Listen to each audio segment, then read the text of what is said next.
再来看台北市卫生局针对卖场、早顿店、咖啡厅等所在抽验，要来看反式脂肪酸的量价标示敢有合法。结果有2项产品无合格哦，一项是动物性的牛奶油，加一款沙拉酱，已经要求爱回收，上济卖方罚300万。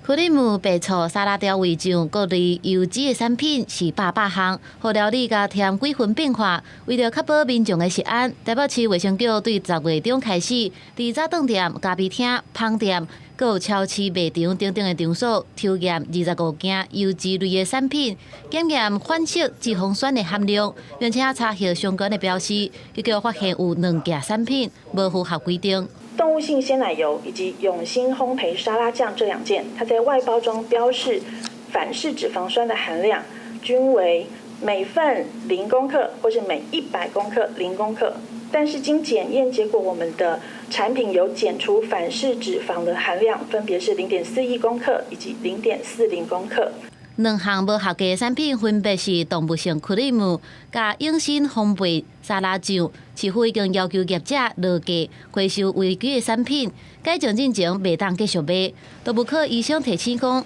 若准长期食反式脂肪，会增加得到心血管的疾病、大考加癌症的几率。它会让我们身体里面好的胆固醇，例如